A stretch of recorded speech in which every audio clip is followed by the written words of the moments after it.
Saudara-saudari terkasih dalam Kristus, hari ini Minggu 23 Maret 2025, pekan ketiga Prapaskah tahun C. Bacaan dibawakan oleh Innocentius Henry dan Maria Clara. Mazmur dilantunkan oleh Sirila Cahyoyanti dan renungan ditulis oleh Agustinus Indra. Selamat menekuni Sabda Allah. Mari berziarah dalam pengharapan untuk dunia yang lebih baik.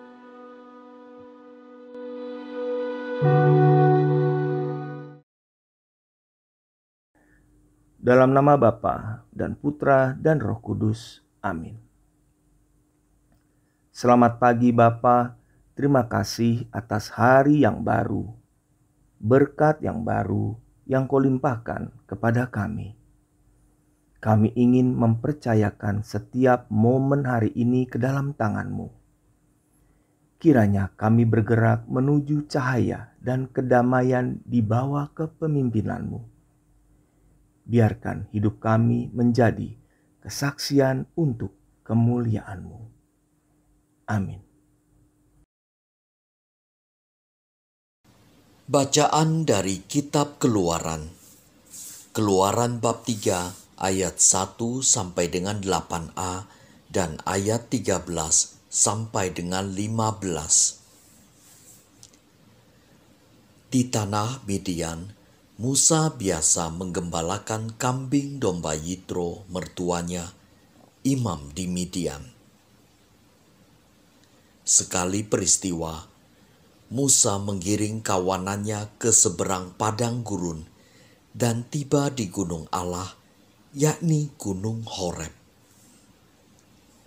Lalu malaikat Tuhan menampakkan diri kepadanya dalam nyala api yang keluar dari semak duri. Musa melihat-lihat dan tampaklah semak duri itu menyala tetapi tidak dimakan api.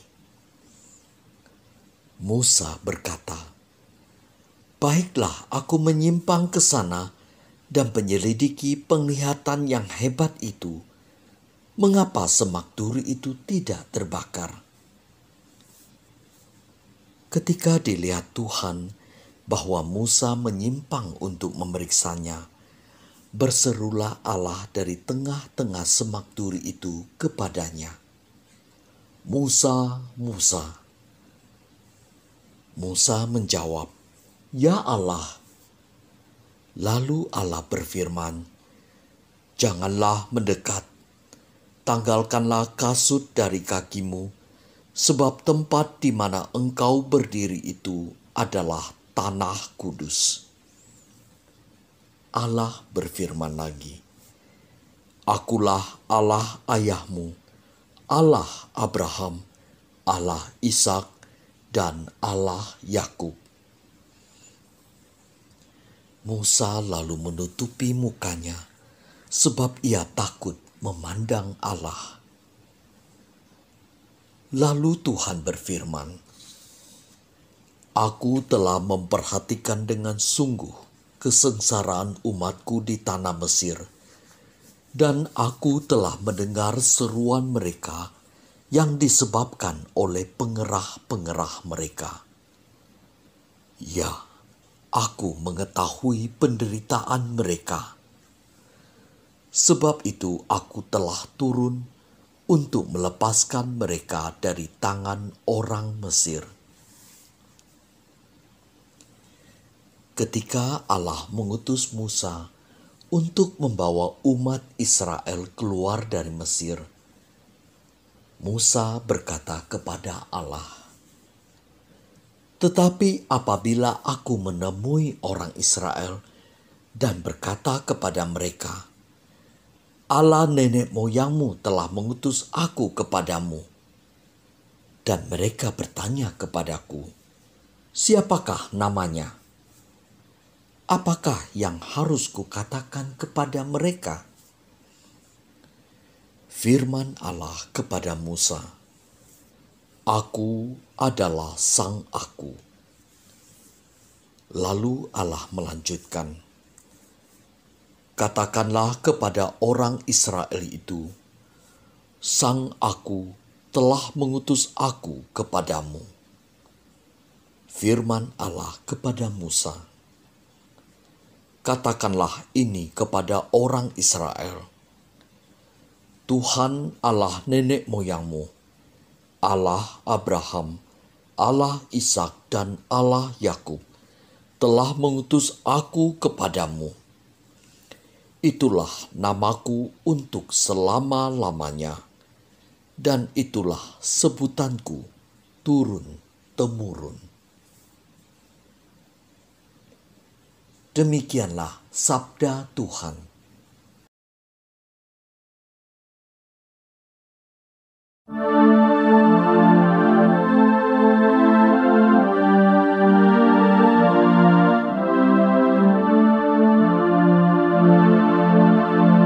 Tuhan adalah pengasih dan penyayang.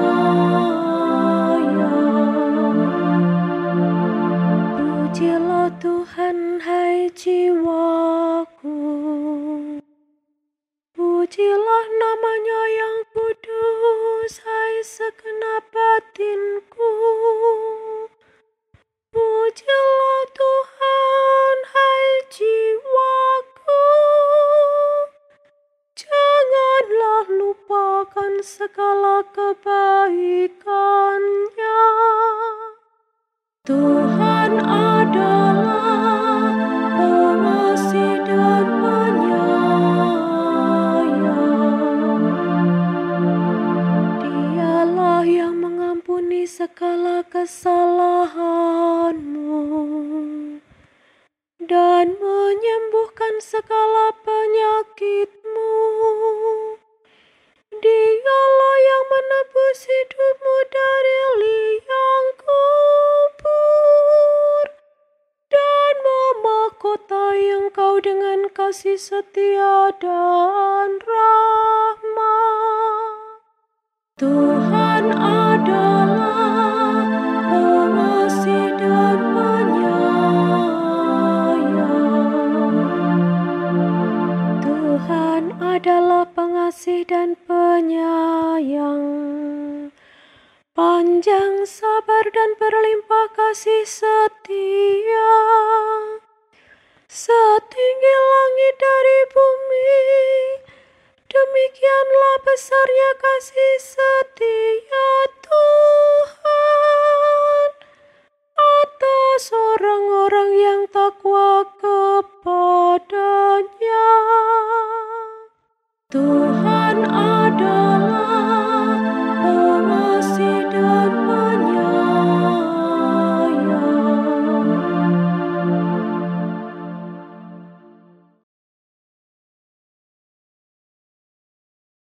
Bacaan dari surat pertama Rasul Paulus kepada jemaat di Korintus. 1 Korintus bab 10 ayat 1 sampai dengan 6 dan ayat 10 sampai dengan 12. Saudara-saudara, aku mau supaya kamu mengetahui bahwa nenek moyang kita semua berada di bawah perlindungan awan, dan bahwa mereka semua telah melintasi laut. Jadi untuk menjadi pengikut Musa, mereka semua telah dibaptis dalam awan dan dalam laut. Mereka semua makan makanan rohani yang sama dan minum minuman rohani yang sama, sebab mereka minum dari batu karang rohani yang mengikuti mereka, dan batu karang itu ialah Kristus. Tetapi sungguh pun demikian, Allah tidak berkenan kepada bagian terbesar dari mereka. Maka mereka ditewaskan di padang gurun. Semua itu telah terjadi sebagai contoh bagi kita. Maksudnya untuk memperingatkan kita supaya kita jangan menginginkan hal-hal yang jahat, seperti yang telah mereka perbuat. Demikian pula, janganlah bersungut-sungut, seperti yang dilakukan oleh beberapa orang dari mereka, sehingga mereka dibinasakan oleh malaikat maut. Semua itu telah menimpa mereka sebagai contoh bagi kita. Semua itu dituliskan untuk menjadi peringatan bagi kita yang hidup pada zaman akhir yang kini telah tiba. Sebab itu, siapa yang menyangka bahwa dirinya teguh berdiri, hati-hatilah supaya jangan jatuh. Demikianlah sabda Tuhan.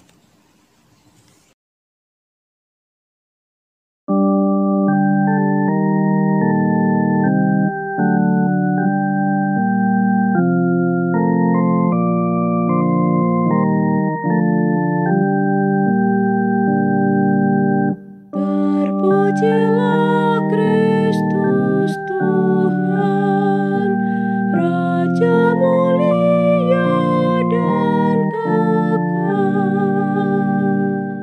Bertobatlah sabda Tuhan,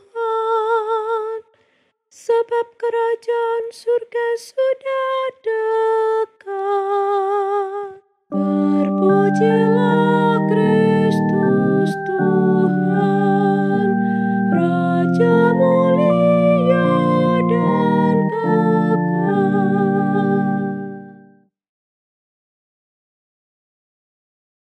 Inilah Injil suci menurut Lukas. Lukas bab 13 ayat 1 sampai dengan 9. Sekali peristiwa, datanglah beberapa orang kepada Yesus dan membawa kabar tentang orang-orang Galilea yang dibunuh Pilatus, dengan darahnya dicampurkan dengan darah kurban yang mereka persembahkan. Maka berkatalah Yesus kepada mereka, "Sangkamu orang-orang Galilea itu lebih besar dosanya daripada dosa semua orang Galilea yang lain, karena mereka mengalami nasib demikian? Tidak, kataku kepadamu. Tetapi jikalau kamu tidak bertobat, kamu semua pun akan binasa dengan cara demikian. Atau sangkamu ke-18 orang yang mati ditimpa menara dekat Siloam lebih besar kesalahannya daripada semua orang lain yang diam di Yerusalem? Tidak, kataku kepadamu. Tetapi jikalau kamu tidak bertobat, kamu semua pun akan binasa dengan cara demikian." Kemudian Yesus mengatakan perumpamaan ini. Ada seorang mempunyai sebatang pohon ara yang tumbuh di kebun anggurnya.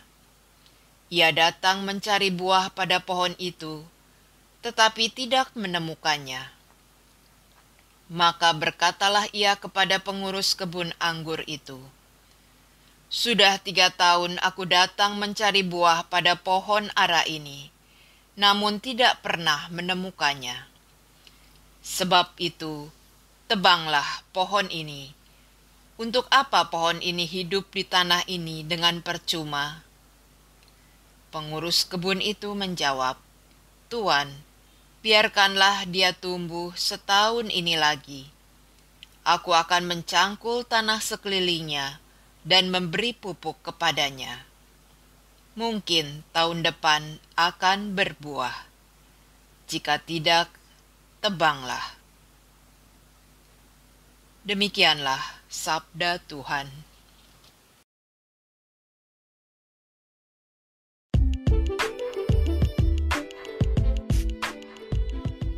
Hidup baru oleh pertobatan.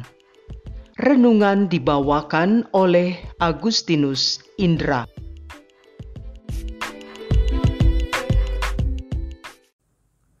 Selamat pagi Bapak Ibu dan sahabat muda terkasih. Kita berjumpa kembali dalam renungan harian hari ini tanggal 23 Maret tahun 2025. Dalam bacaan Injil Lukas hari ini yang kita baca, Yesus kembali mengingatkan kita akan pentingnya pertobatan dan persiapan dalam hidup kita, khususnya menjelang perayaan Paskah yang akan kita sambut dalam waktu dekat ini.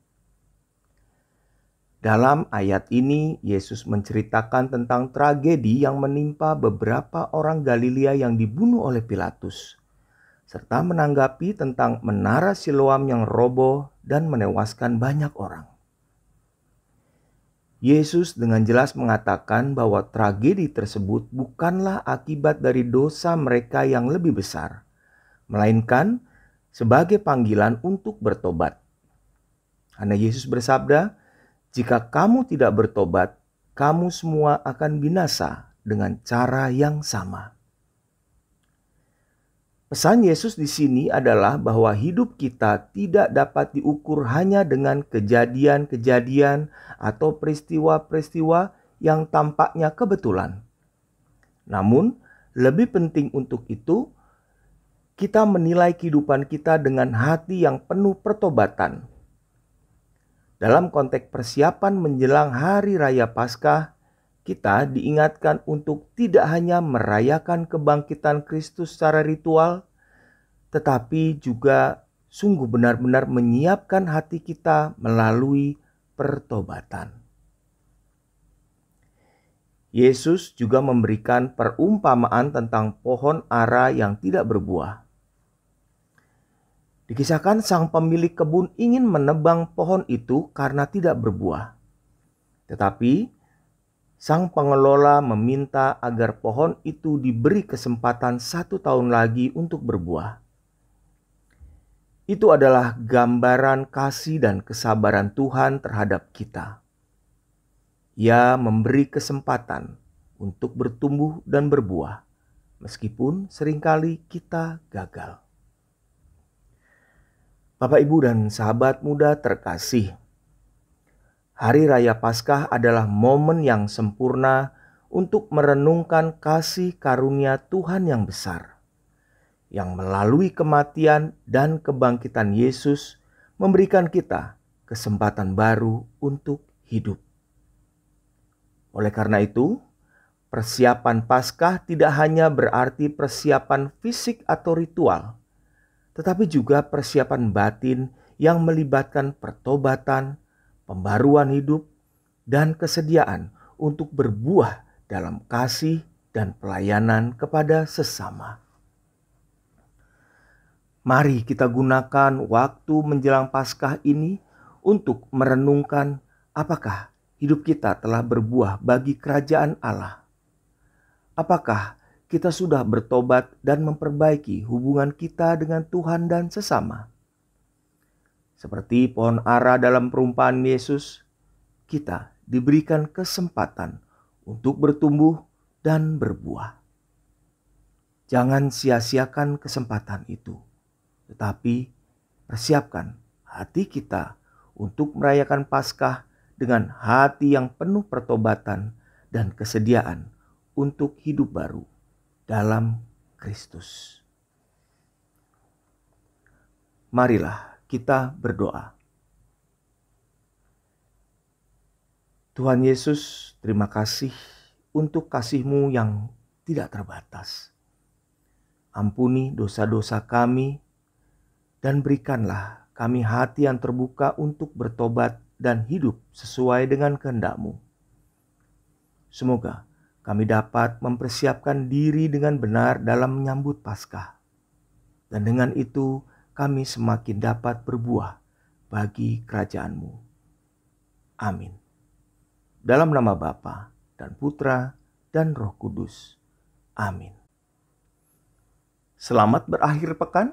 Semoga berkat Tuhan menyertai kita semua.